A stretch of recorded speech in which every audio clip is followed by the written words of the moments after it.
Hey, everybody, thank you so much for tuning in, and I sure look forward to being together. Again, if you are part of one of our Atlanta area churches and you're not receiving periodic email updates from us, would you please go to your local church website, scroll down to where it says Stay Informed, and sign up to stay updated. We're providing content and opportunities to stay connected throughout the week. So we want you to know about those things. We want you to connect with those things. So please take a minute and sign up for our weekly email updates. And now, today's message. Today, we're in part 3 of a 4-part series we've entitled Leading Through, and the subtitle, 3 Essentials for Navigating Uncertainty. Now, the past several months, I don't need to tell you this, have been challenging for all of us, but they've been brutal for some of us, right? They've been brutal financially, mentally, socially, relationally, and consequently, we're all trying to pick up the pieces and we're all trying to move forward the best that we can.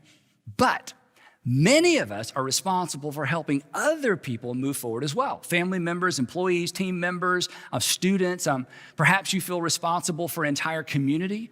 So if you're a parent, a manager, a business owner, an executive, a teacher, a city or state official, people are looking to you for direction. They're looking to you for inspiration, and they're looking to us for hope. And I don't have to tell you this. You're a leader. Leading under normal conditions is tough enough. But leading people through what we've just experienced, not for the faint of heart. And I won't tell anyone if you won't. Nobody prepared us for this, right? We don't have all the answers, at least I don't, right? We don't always know what to do. And if you're like me, we're kind of making this up as we go along. I mean, these are uncertain times. But at some level, uncertainty is a permanent part of life. And to the point of this series, uncertainty is why the world needs leaders. It's why your family, it's why your company, it's why your city needs you. So in this series, we're discussing 3 essentials for leading through disruption and uncertainty. Now, these 3 leadership principles, they're always important, but in times like these, they're more important than ever. So we kick things off with a narrative from the Old Testament that kind of gave us the big picture as it relates to our roles as leaders. We were reminded that leadership is a stewardship, it's temporary, and we are accountable. Everybody is accountable to someone for how they steward or manage their influence. Then last time we discussed the first of our 3 non-negotiables for leading in times of uncertainty, and we said that every leader exercises authority at 2 levels. We have our positional authority as boss or manager or parent or teacher. But if we've led ourselves well, we also have what we called moral authority. Moral authority. Moral authority is the alignment between what we say and what we do, between what we expect of others and what we expect of ourselves. That provides us with moral authority. It's the credibility that we earn by walking our talk. It creates credibility, and credibility creates influence. And in times of uncertainty, influence is everything, which means gaining and maintaining moral authority is critical to our ability to lead well when things aren't going well. Today, we're going to talk about the second of the 3 essentials. And if I'm honest, I think this is the most challenging one, because today we're going to talk about providing clarity. Now, you know this. Leadership, for the most part, is about taking people on a journey. But the challenge is that most of the time, we're asking people to follow us to places we've never been. For example, I've got one. A pandemic combined with an economic shutdown that's left us teetering on economic meltdown while navigating social unrest during an election year. Ever been there before? No? Really? Me neither. This is my first time. And like you, this is my first time to have to lead through this particular combination of events. And like many of you, I feel responsible for leading my family through all of this. Like those of you who are point leaders, I feel responsible for leading our 500 plus staff members through this. And honestly, I feel some responsibility for leading all of you through this as well. Now, maybe you had a class on leading through pandemics and economic shutdowns in grad school, but I didn't. There aren't any maps. There aren't any instructions. We're on our own, but we're not alone. We're not alone because there are people looking to us for direction, reassurance, and hope. This is the tension. Come on. This is the tension every single leader lives with. Every father who's lost his job, every mom who finds herself parenting alone, every small business owner trying to stay afloat, every manager who senses that all eyes are on him or her when he or she walks through the office or signs on to Zoom. And if you're an intuitive leader, and you probably are, you know that intuitively, the thing that people want from you most, you can't provide. Because what people want from you most right now is certainty. People crave certainty. I mean, here's how we know that. When politicians are running for office, what are their stump speeches filled with? Certainty. Elect me and I promise, elect me and things will change. Elect me and the things that no one else has been able to get done, I'm gonna get them done. Unfortunately, in our country, the only way to get elected is to over-promise, right? And then when they under-deliver, it doesn't matter. We're stuck with them, right? And besides, it was somebody else's fault. But fortunately for you, and fortunately for me, we're not running for anything. So do not give into the temptation. We're gonna come back to this. Do not give into the temptation of promising certainty. You can't deliver on it. You'll just disappoint people. And the reason you can't provide it is not because you're not a good leader.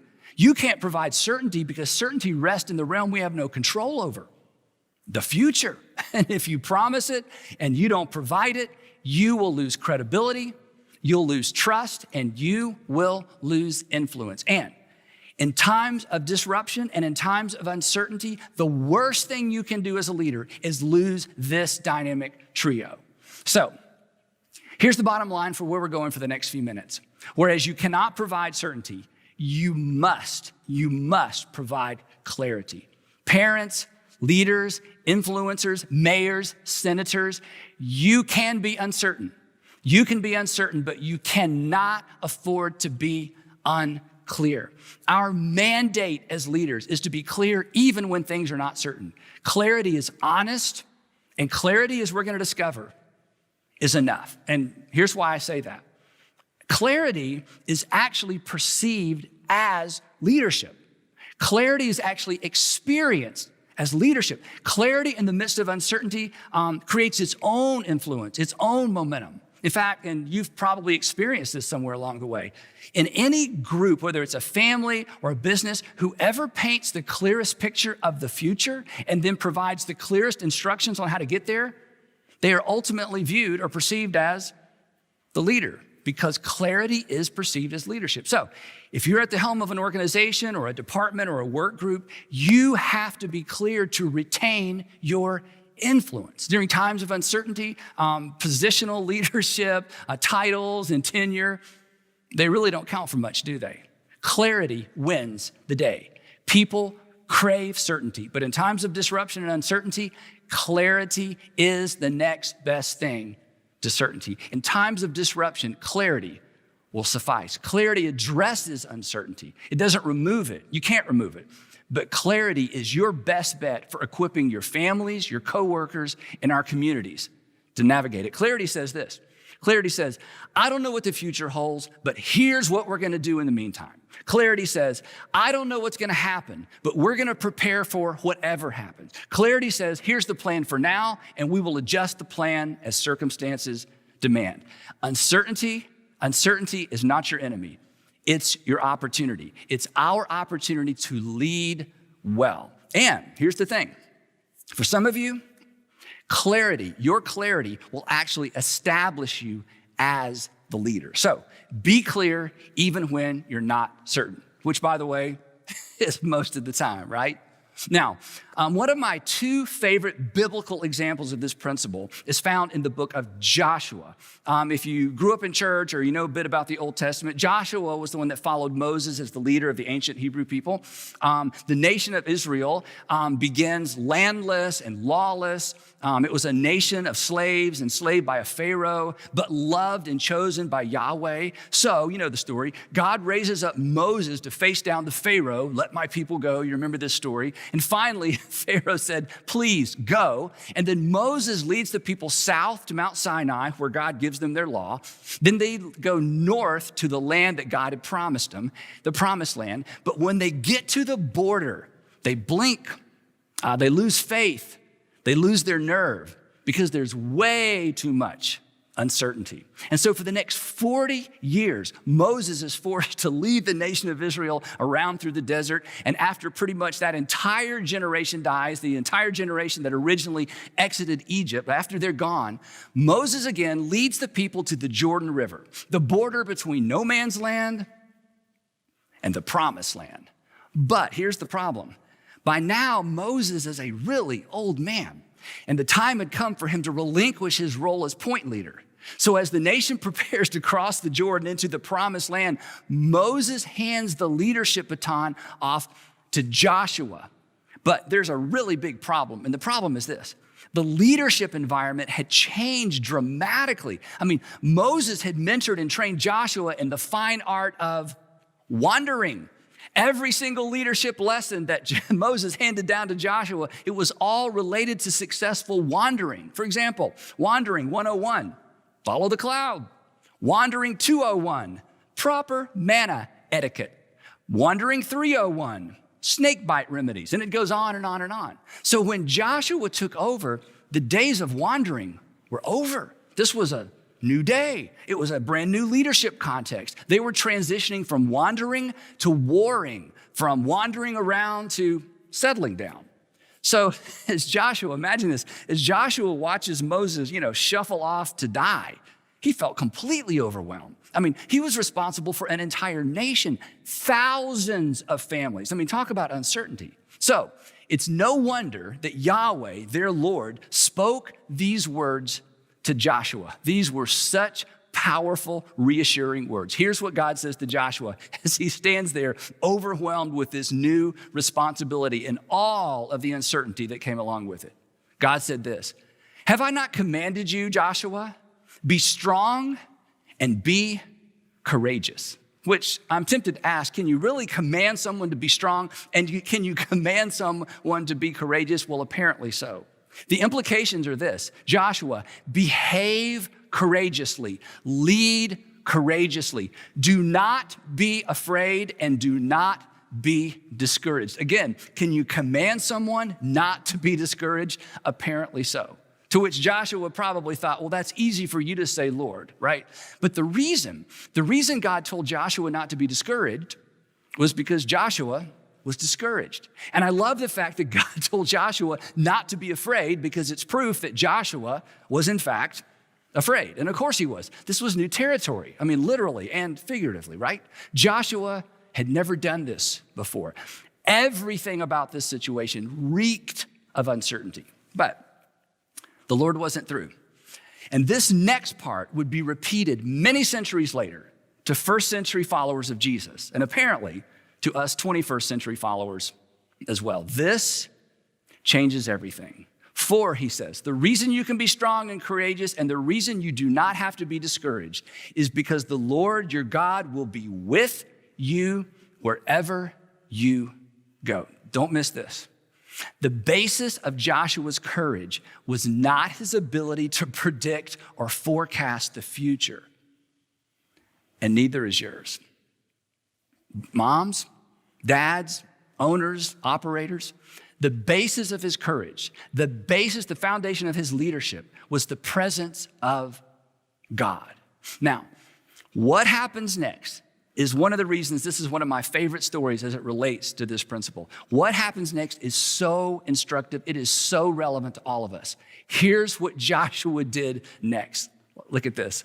So Joshua ordered the officers of the people, because the people were divided up into groups and each group had an officer. So Joshua ordered the officers of the people. And what he didn't order them to do and what he didn't say to them is as instructive as what he did order and what he did say. What he didn't say was this: hey, now that I'm in charge, nothing to worry about. He didn't say that. He didn't say this: rest assured, everything's going to work out fine. He did not predict the future.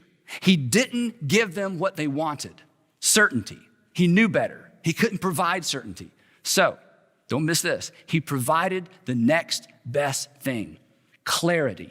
He gave them something to do. He gave them something to do immediately. So Joshua ordered the officers of the people He said, go through the camp and tell the people, get your provisions ready.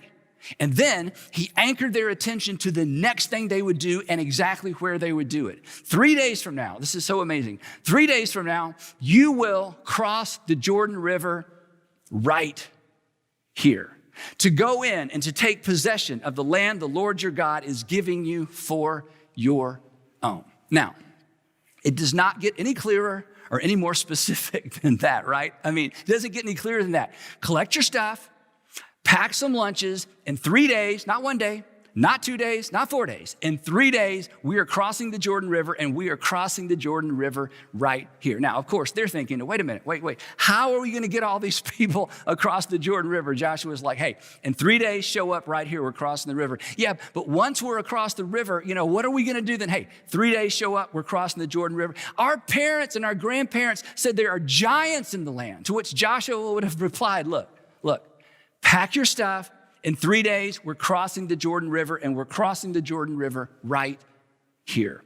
Clarity in the face of overwhelming uncertainty. Everybody knew their assignment.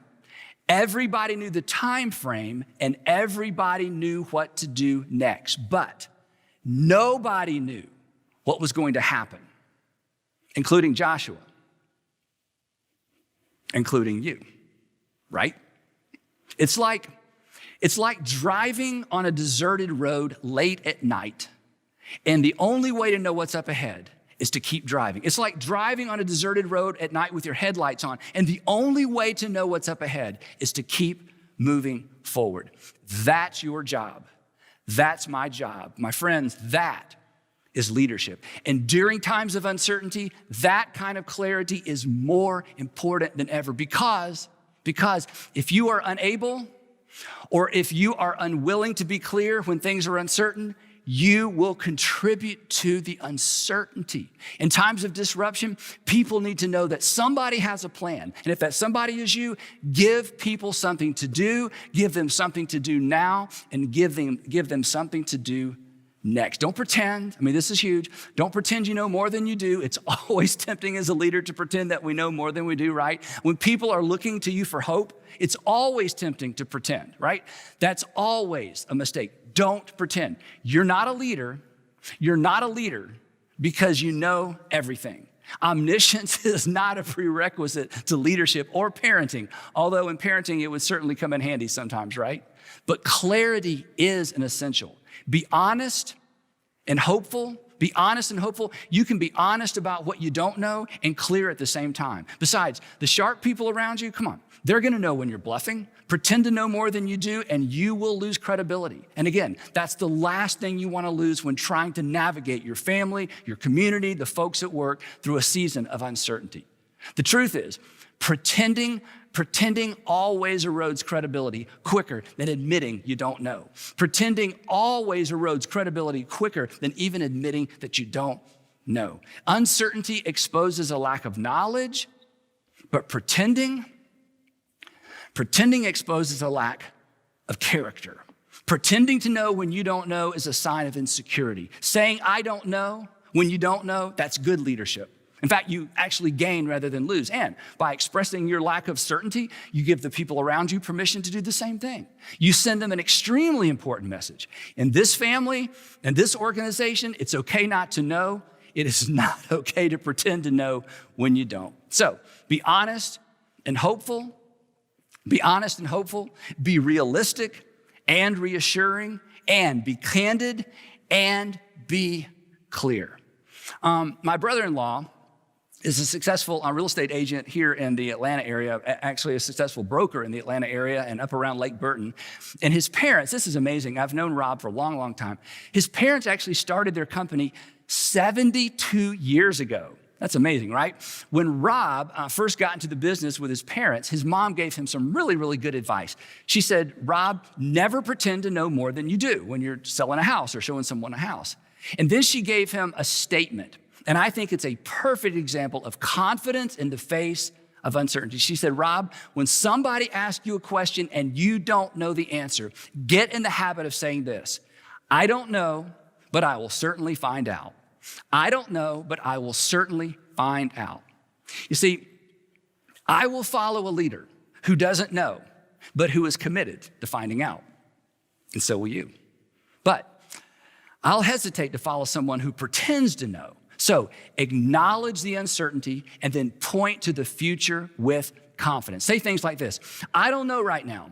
I don't know right now, but I'm confident we can figure this out together. Say things like this: we've never faced anything like this before, but with God's help and with your talent, I'm not worried. I don't know. I don't know when we're going to open our doors again, but in the meantime, here are 3 things we can do, and we can do now. Our role as leaders, our role as leaders is to do all we can to ensure the people around us who are following us don't lose hope, that they don't despair. But at the same time, we have to refuse to pull any punches as it relates to the reality that we're in, the reality of the situation. We have to face, as we've talked about before, the brutal facts. And that's difficult. If your personality and your temperament sets you up to kind of be all sunshine and roses and, kind of dance around the brutal facts, you set people up for disappointment, right? On the other hand, if you're more like me, that you have a tendency to want to bury people under the facts and the statistics and the forecast and woe is me, you leave people with no option but despair. But if we will stand in the middle, if we're willing to rein in that part of our temperament and our personalities that tends to go one way or the other and offer hope rooted in reality, then you've done your family, you've done your community a great service. You've led well. You've provided clarity in the midst of uncertainty. So face the brutal facts and then give people something to do. Be clear even when you're not certain. And one last thing on this. Please do not be too proud to seek wise counsel, okay? This is important. Leadership is not all about simply making decisions on your own. It's not about making decisions on your own. Leadership is about owning decisions once you make them. So if you don't know, ask. And in times of uncertainty, we don't know. So ask. In 1995, after Sandra and I decided that we wanted to stay in the Atlanta area and start a new church, I went to see my friend Ron Blue to get his advice. Now, I've mentioned Ron before in this series, and one of the reasons I chose Ron is because he knows the right and oftentimes inconvenient, uncomfortable questions to ask. So after I went through my spiel about why I wanted to start a new church in a town full of churches, he looked at me and he smiled and he said 3 words that, these were the 3 words that I needed most to hear. Here's what he said. I'll never forget this. He smiled, he looked at me and he said, "Andy, that's good thinking. That's good thinking." And I can't tell you what those words did for me in that moment. But I can tell you what these words didn't do for me in that moment. They did not remove the uncertainty, but they did strengthen my resolve to move ahead in spite of the uncertainty. So when you don't know, seek out some people who might know. They may not have answers, but they may have insight. And oftentimes, especially during disruption and uncertainty, insight is enough. It's enough to keep you moving forward, and it's enough to keep you moving the people who are following you forward as well. Once again, you can't provide certainty, but we can provide clarity. And in times of disruption and in times of uncertainty, clarity is enough. It is the next best thing to certainty. Uncertainty, uncertainty will not be your undoing as a leader, as a father, as a mother. However, your inability or your unwillingness to be clear and to give clear directives in the midst of uncertainty, that may very well be your undoing. So be clear even when you are not certainty. Clarity is leadership. People will follow you in spite of a few bad decisions, but people will not follow you if you are unclear. And the reason they won't follow you if you're unclear is not because they don't want to. It's because they can't. Now, I mentioned a minute ago that one of my 2 favorite stories as it relates to this principle was the story of Joshua. I'd like to close with my other favorite story as it relates to this principle. This one is more familiar. After Jesus rose from the dead, there was still a great deal of confusion and uncertainty about what would come next. In fact, his disciples straight up asked him, "What's coming next? Are you going to establish a kingdom? Is this the thing we've all been waiting for? Is this the fulfillment of Old Testament prophecies? What's next?" And from our vantage point, if you think about it, from our vantage point, we can understand how it would have been impossible. It would have been impossible for Jesus to explain what came next. So instead, he gave them something to do. And they did it. And we are the result of it. They moved forward in spite of unimaginable uncertainty, fueled by these parting words of Jesus. And here's the thing. This is so emotional for me. Their obedience did nothing to diminish the uncertainty, but their obedience to this to-do list changed the world. You'll remember this if you grew up in church. And then Jesus came to them and he said, all authority in heaven and on earth has been given to me. All authority. Therefore, here's what I want you to do. I want you to go and I want you to make followers or disciples of all nations. I want you to make followers of me from people all over the world. I want you to baptize them, and I want you to baptize them in the name of the Father and the Son and the Holy Spirit. And then I want you to do something else. And then I want you to teach them and to obey everything I have commanded you. In other words, it is more important for you to know what to do than it is for you to understand what's going to happen. It was more important for them to know what to do than it was for them to understand what was going to happen. And then Jesus said, oh, and one other thing. I almost forgot, as was the case with Joshua. And surely I am with you all the way to the very end of the age. And he was. And they did. And we're the proof. So, mom, dad, owner, manager, boss, coach, elected official, you cannot provide certainty. Don't even try. What you can provide, what you must provide, especially in times like these, is clarity. In times like these, clarity is the next best thing to certainty. So be clear, even when you're not certain. And we'll pick it up there next time in part 4 of Leading Through. Now, as you might have guessed, I have 3 questions for you. These questions are designed to help you keep the conversation going. So here are the 3 questions. Number 1, who do you feel responsible for during this season of uncertainty? That will be an easy question to answer, right? Who is looking to you for reassurance? Number 2, where do you fall on the continuum of unbridled optimism? It's going to be okay, it's going to be okay, it's going to be okay, to the sky is falling-ism. You know, woe is me, I don't know if we're going to get through this. Where do you fall on that continuum? That's an important question. And then number 3, what can you do? And this is the challenge for this message. What can you do to create more clarity? What can you do, maybe beginning today, to create more clarity in the midst of the current uncertainty? This is a big deal. This is a big deal, but it is also a big opportunity because the people looking to us for hope and reassurance, they usually don't know exactly what they need or even what to ask for. But rest assured, they want certainty. And the next best thing to certainty is clarity. So one last time, provide clarity in the midst of the uncertainty. That's what great leaders do.